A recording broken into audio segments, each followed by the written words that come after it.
Bom dia, bom dia, bom dia. Tudo bem por aí? Vamos chegando, amigos. Domingo de carnaval. Hoje a gente sem os festejos do carnaval, todo mundo em casa. Vamos começar o nosso estudo de hoje. Bom dia. Bom dia, com muita alegria, Evanir, Ana Maria.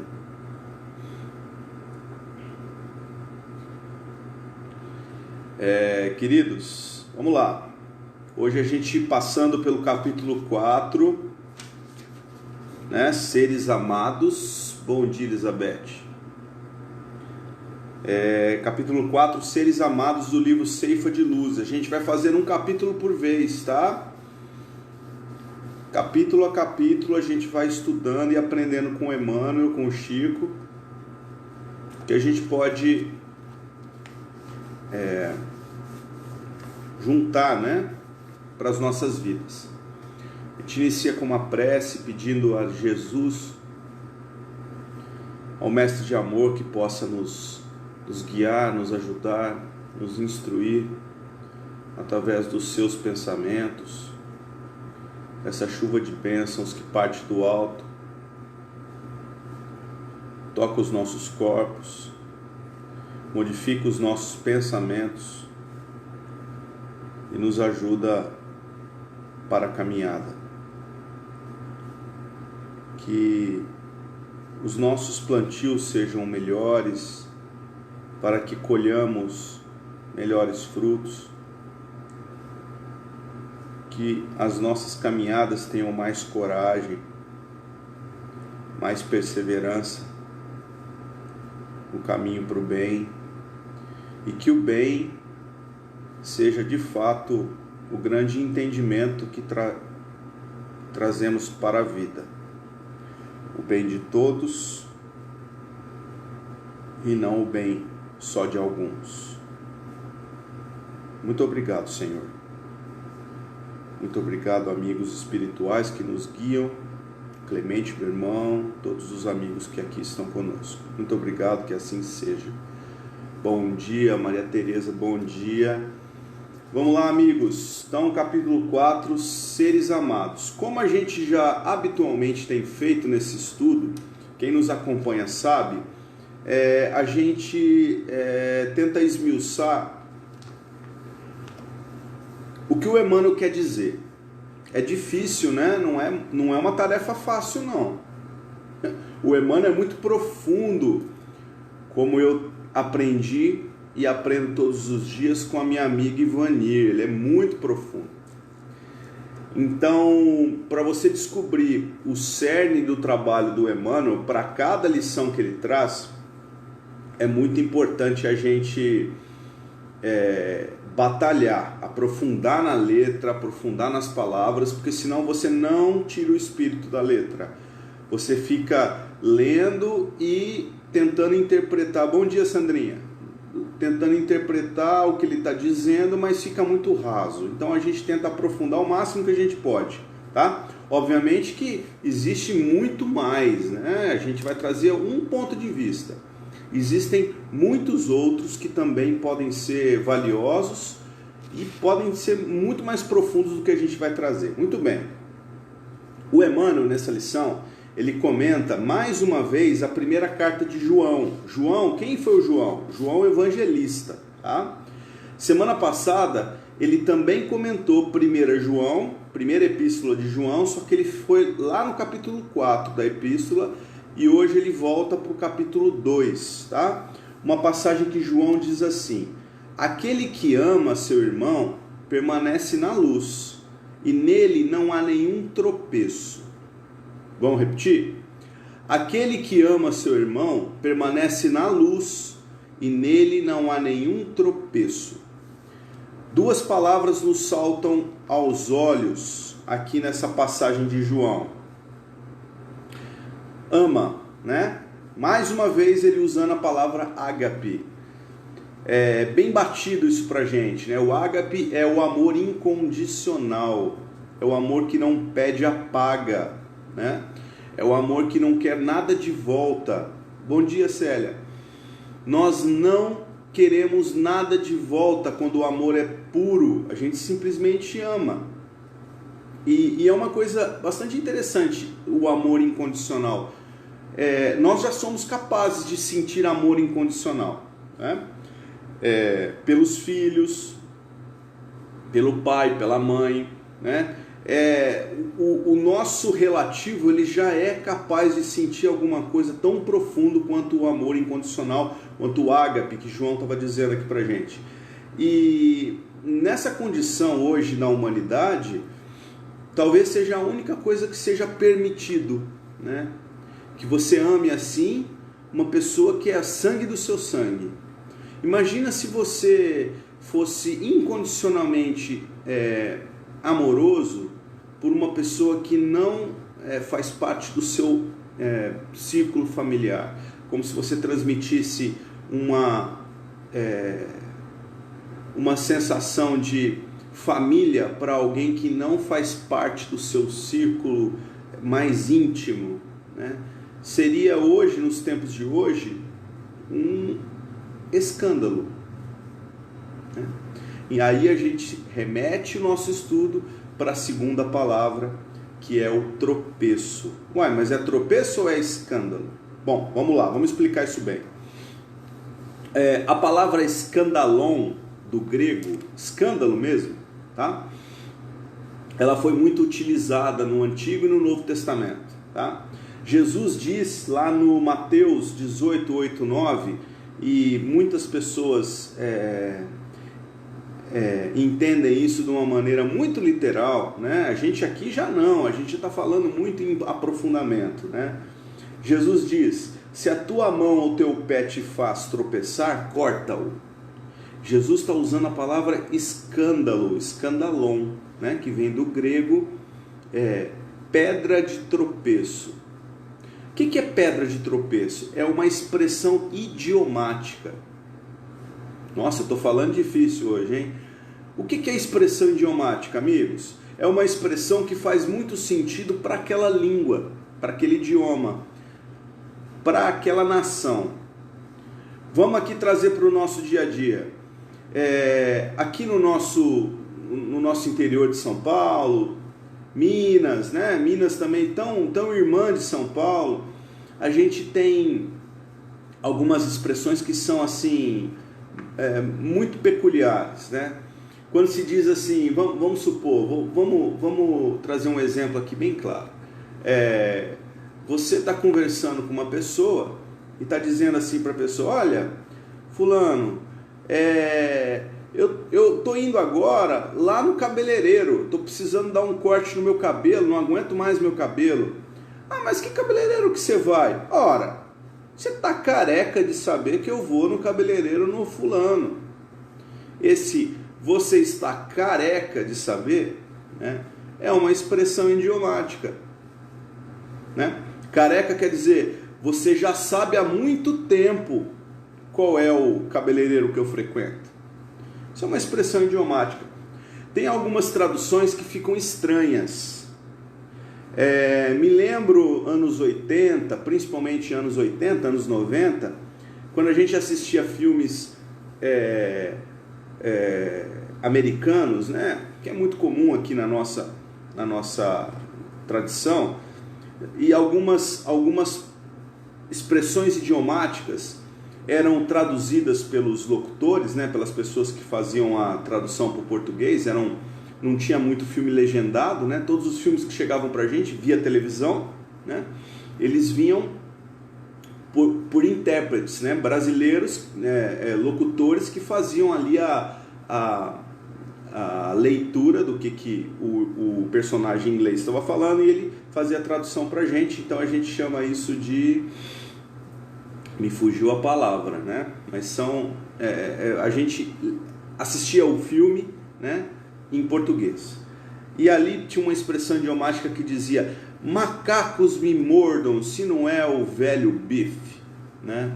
Assim, o macacos me mordam, eu nunca entendi o que significava isso, né? Macacos me mordam, mas é uma expressão idiomática, né? É uma expressão que tem algum sentido. Então, voltando para a nossa pedra de tropeço. O que é a pedra de tropeço? Pedra de tropeço é quando você faz alguém tropeçar. Tem referência com as estradas da região, aquela região árida, muito pedregosa, né? Ali da Palestina, da região onde Jesus viveu, onde viveram todos os pais do Antigo Testamento, Abraão, o grande rei Davi, todos naquela região ali em volta do Mar Morto, próximo ao Mar Egeu, né? Aquela região beirando a África, né? O lado da África, indo já em direção ao Oriente. Aquela região é uma região muito árida, né? O próprio deserto de Dan, né? Onde o Paulo viveu alguns anos como tecelão. Então você tem ali muitas pedras mesmo, pedras calcárias, pedras. E essas pedras, elas foram usadas para dar sentido a essa expressão idiomática. Então, quando você deliberadamente coloca uma pedra no caminho da pessoa, olha o que nós vamos dizer. Você coloca uma pedra no caminho da pessoa, você está fazendo aquilo de propósito, você está promovendo para ela um tropeço. Entenderam? Então esse tropeço no nosso Novo e Antigo Testamento, que é o que João está falando, que é o que o Emmanuel está comentando, é exatamente o escândalo. Então o escândalo foi muito debatido no Antigo e no Novo Testamento. Muito, muito. Porque aqueles personagens, os personagens do Antigo Testamento, principalmente para o povo hebreu, eles eram ícones. Jesus nunca foi ícone, a não ser para os apóstolos, para a mãe dele, né? Para Maria e para os discípulos. Mas para o grande público, Jesus não era um ícone. Tanto que ele foi crucificado. Salvaram Barrabás, né? O tido ladrão, mas Barrabás não era um ladrão comum. Barrabás ele era um revolucionário. Isso está revelado na obra de Herculano Pires. Barrabás ele era um revolucionário.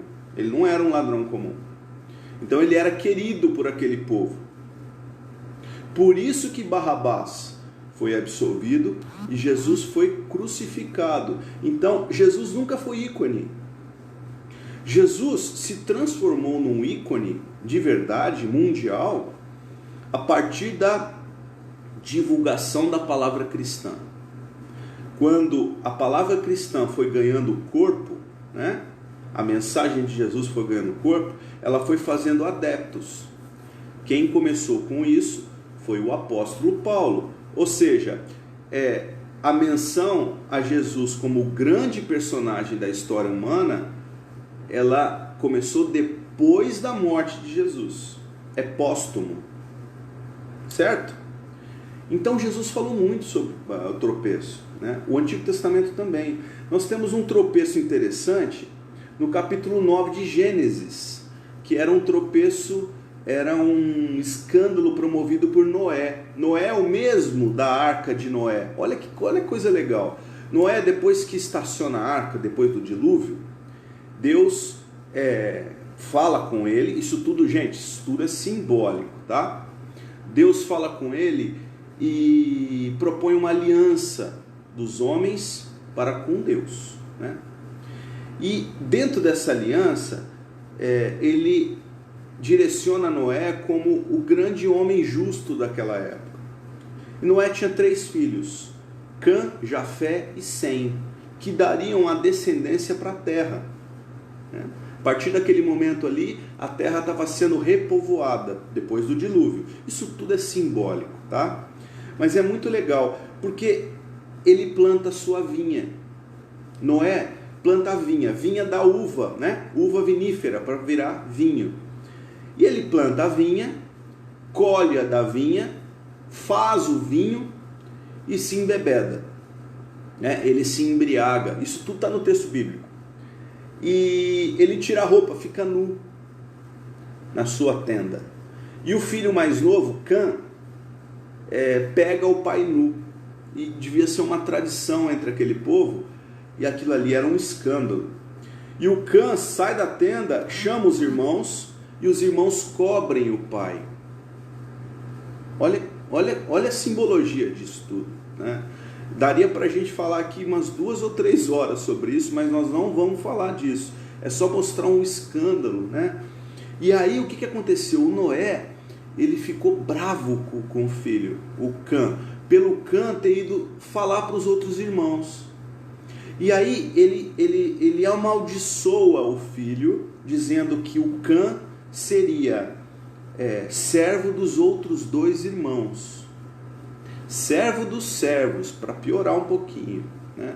Então nós temos ali a partir do escândalo, né, do tropeço de Noé, nós temos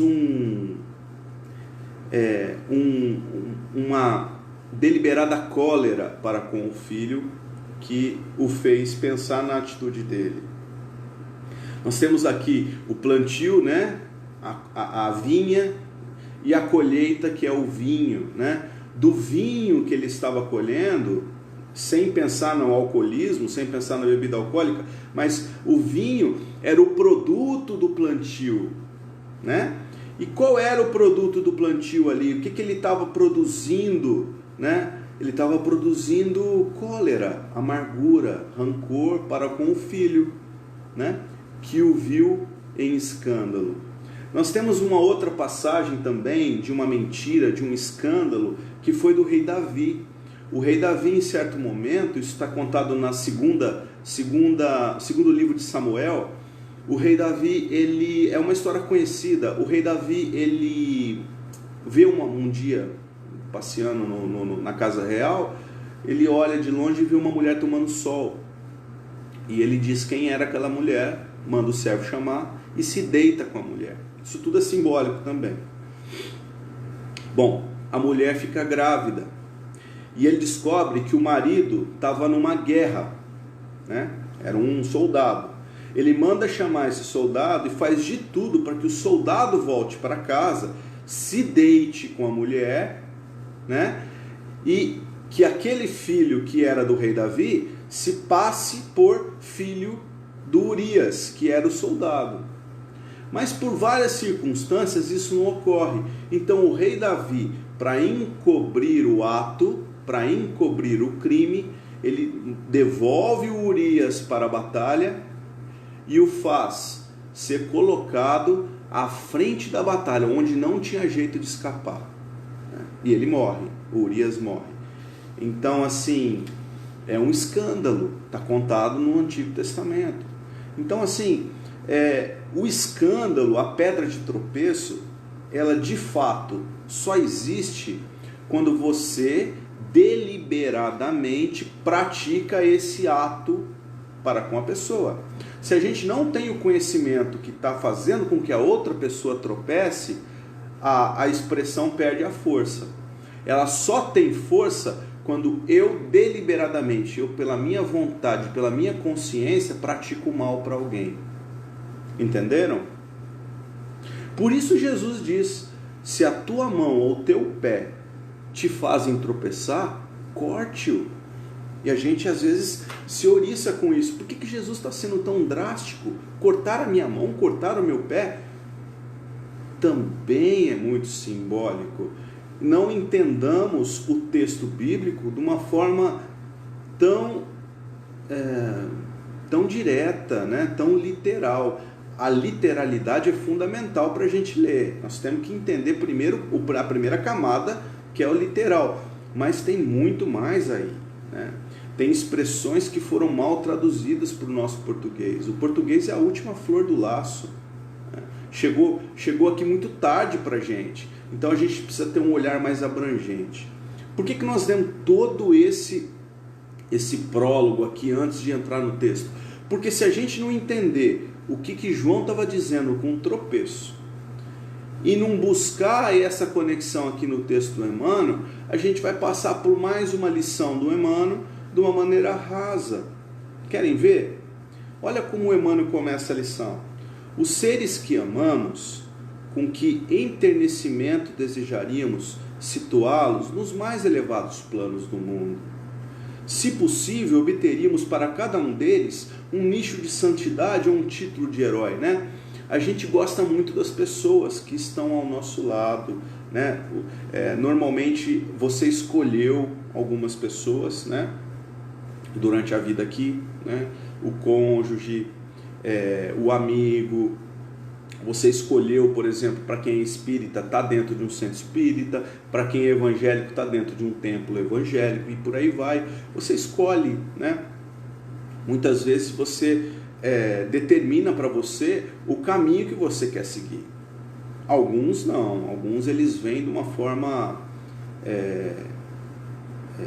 direta, né? Impositiva. São necessidades que nós abraçamos.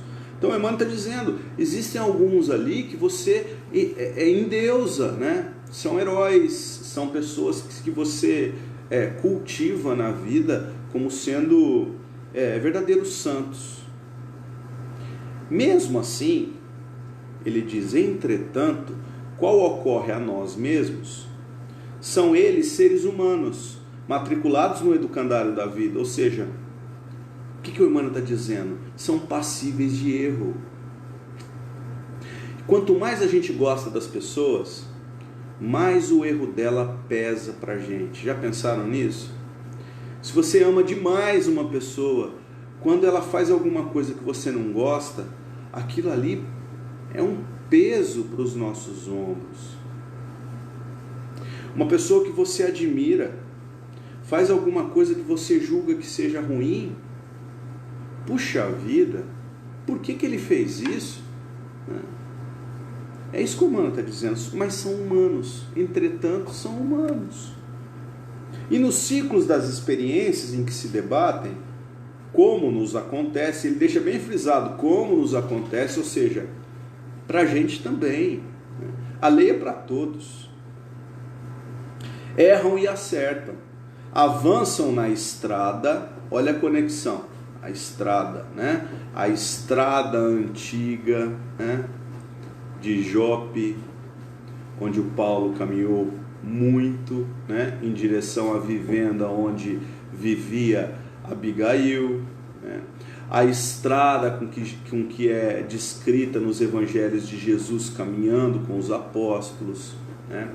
As pedras pelo caminho, e algumas são deliberadamente colocadas para que nós tropecemos por alguém. Então, avançam na estrada ou se interrompem para pensar, solicitando apoio e compreensão. Então ele diz que nós devemos aprender a amá-los do jeito que eles são. Essa é a mensagem do Emmanuel. Do jeito que eles são. Porque todo mundo vai tropeçar e todo mundo pratica algo que seja não tão bom assim. Agora, esse tropeço que você pratica, se ele for deliberado, se ele for pensado, ele é um escândalo. Se ele é um escândalo, ele vai ter consequências para a pessoa que praticou. É muito profundo, porque se a gente só lê, a gente vai ver que o Emmanuel foi literal, mas aí quando a gente busca as conexões das palavras, você entende que ele está sendo muito mais profundo. Olha o que ele diz no último parágrafo. Todos somos viajores do universo, com o encontro marcado numa só estação do destino. A perfeição da imortalidade, ou seja, o caminho é a perfeição, né? Nós estamos em direção ao caminho da perfeição. Em face disso, e levando em consideração que nos achamos individualmente em marcos diferentes da estrada, olha a estrada de novo, a estrada pedregosa daquela região, né? O início da civilização moderna, né? Os primeiros inventos ali daquela época que foram bases para a nossa vida civilizada de hoje. Já existiam cidades numerosas naquela região, né? Mas ainda as estradas eram pedregosas. As pessoas muitas vezes praticavam o tropeço sem o discernimento, né? Sem a compreensão do mundo, que veio muito tempo depois com o Evangelho de Jesus. Porque até então, como nós dissemos no começo, Jesus nunca foi um ícone. Jesus foi crucificado como um ladrão. Em verdade, algumas pessoas conheciam Jesus, sim. A gente precisa fazer esse comentário. Os grandes religiosos, eles tinham total conhecimento da chegada de Jesus.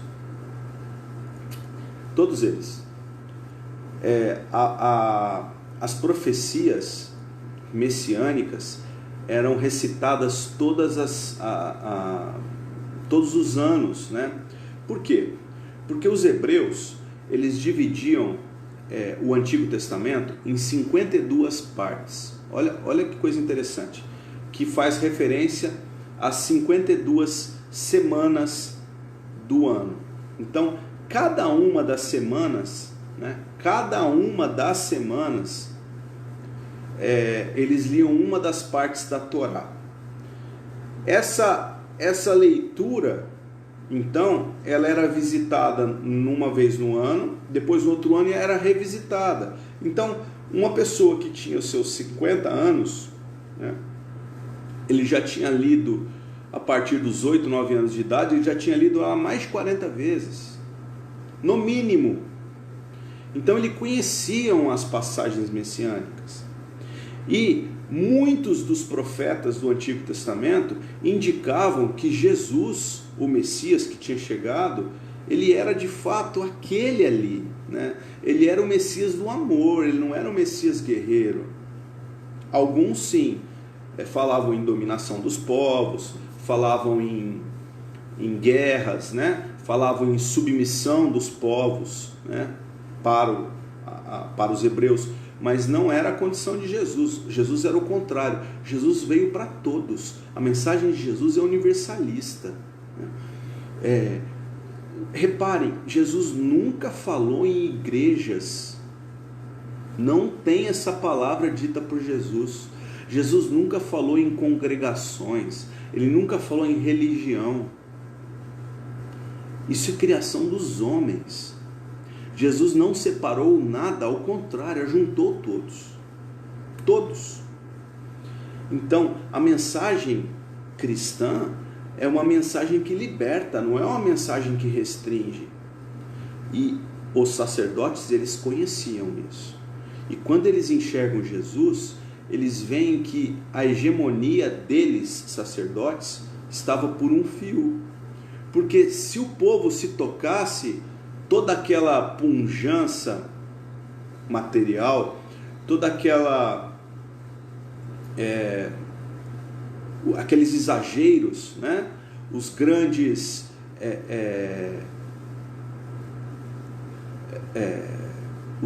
presentes que se dava a Deus, né? Em forma de sacrifícios, animais, aquilo tudo ali perdia completamente o sentido, porque Jesus veio dizer outra coisa para a gente. Hoje, nos tempos de hoje, nós também não compreendemos, nós também não temos a paciência de repensar um pouco as nossas vidas, através desses grandes ensinamentos, da simplicidade, da humildade, do amor que Jesus veio nos trazer. Então, o tropeço é deliberar um escândalo, é promover o escândalo para o próximo de uma maneira decidida, determinada, consciente. Aí nós teremos de fato uma causa profunda, né, para um efeito subsequente. Então essa é a mensagem que a gente tem hoje. E Emmanuel termina: se queremos auxiliar aqueles a quem amamos, que é do início da questão, né? Aqueles que a gente coloca como santos, aquelas pessoas que a gente tem dentro do coração, e abençoá-los com o nosso afeto, cultivemos à frente deles a coragem de compreender e a paciência de esperar. Se nós atingimos um patamar em que nos colocamos como luzes para o caminho de alguém, é muito importante a paciência, né? Porque se você já se julga e ninguém te julga, né? Você se julga um pouco melhor, tenha paciência para aquele que ainda não conseguiu atingir. É imprescindível a compreensão, é imprescindível o discernimento nesse momento, compreender que o outro também tem a caminhada dele.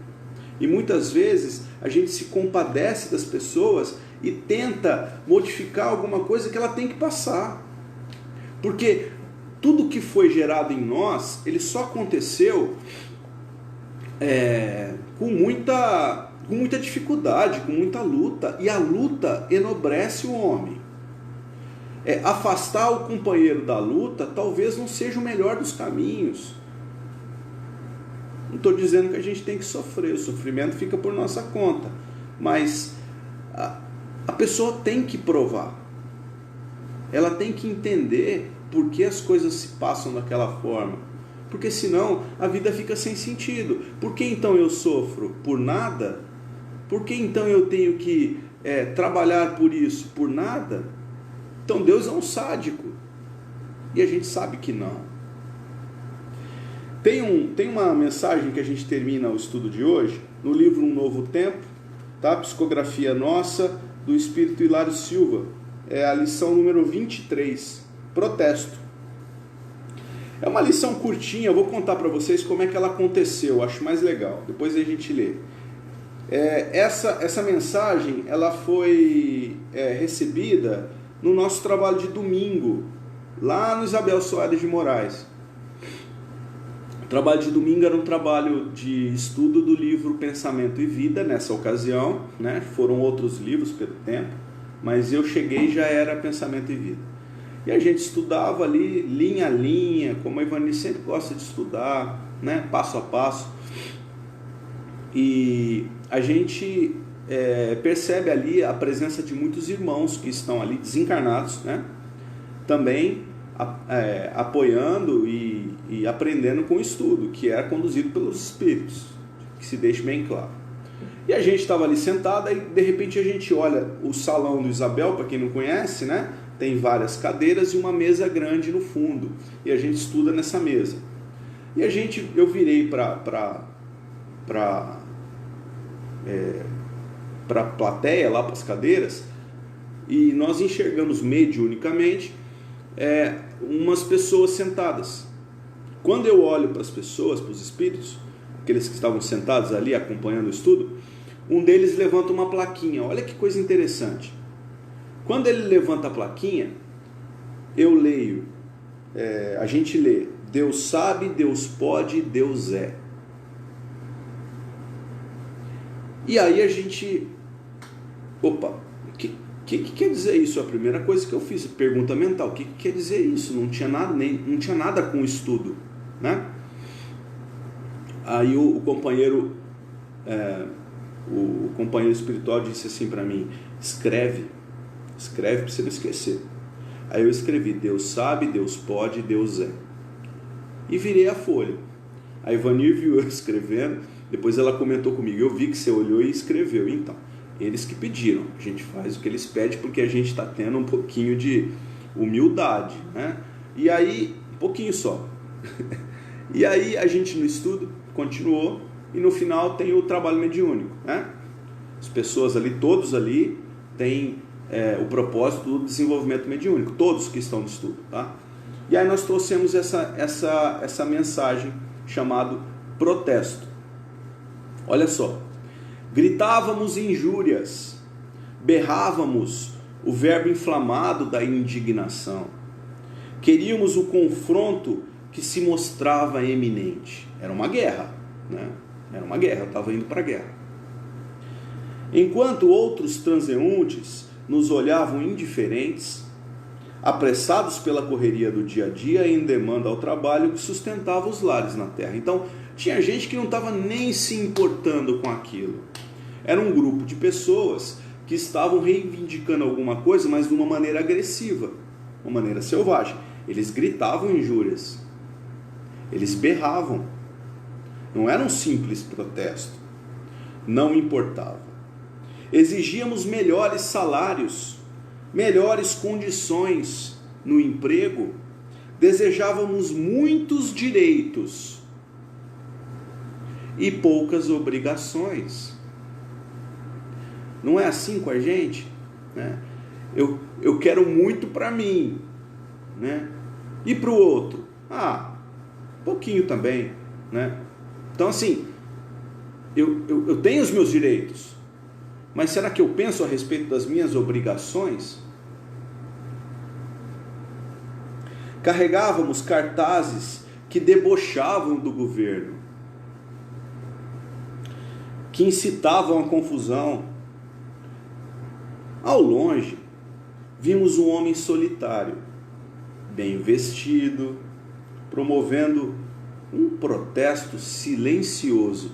Olha como o protesto desse senhor solitário era diferente. Ele estava bem vestido, é assim que o Espírito se escreve, né? Bem vestido, silencioso. Sustentava apenas uma placa de papelão, com os dizeres que ruborizaram todos que puderam perceber a importância do momento. Então, assim, houve um contraponto, né? Uma pessoa ali, sozinha, fazendo um protesto silencioso, com uma plaquinha de papelão, coisa simples, né? Com alguns dizeres. Adivinham os dizeres? Deus sabe, Deus pode, Deus é.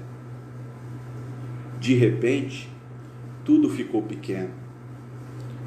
Nossas necessidades ficaram pequenas e nada mais fazia sentido. Esse é o Hilário Silva. A veia, essa sintonia que ele tem com vamos dizer, uma leveza, né? Um texto leve, mas nos faz pensar muito, né? A respeito do que nós queremos. Nós queremos para todos, nós queremos só para a gente. Como é que a gente protesta? É um protesto educado ou é um protesto agressivo? Por quê?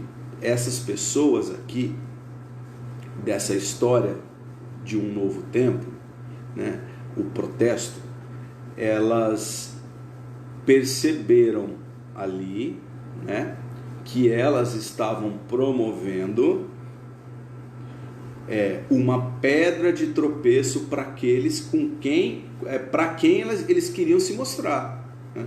As pessoas passavam indiferentes, mas e se ali passasse alguém que não estivesse, que desse importância para aquilo tudo, né? Porque quando eu faço algo para alguém e essa pessoa tropeça, eu me torno responsável por aquilo. Não exclusivo, porque cada um tem a sua autonomia, né? Ninguém faz para o outro deliberadamente, o outro tem que acatar aquilo. Você acata se quiser, então você tem a sua autonomia, mas promovida por alguém, né? Essa é a pedra de tropeço que o Emmanuel traz para a gente hoje, o escândalo. Então, essa história do Hilário explica bem essa condição. Aquelas pessoas ali estavam sendo tropeço para alguém. A partir do momento que elas se miraram num bom exemplo, o exemplo do homem com a plaquinha, né, falando de Deus, eles se ruborizaram, né? Eu me envergonho do que eu estava fazendo e passo a mudar a minha atitude. Então, essa é a mensagem de hoje, né? É a mensagem do capítulo 4, Ceifa de Luz, seres amados, né? Entendamos mais, para que a gente não seja escândalo e tropeço para alguém. Ok, meus amigos? Muito obrigado, um ótimo domingo para vocês, Fiquem com Deus, a gente volta no próximo domingo. Beijos!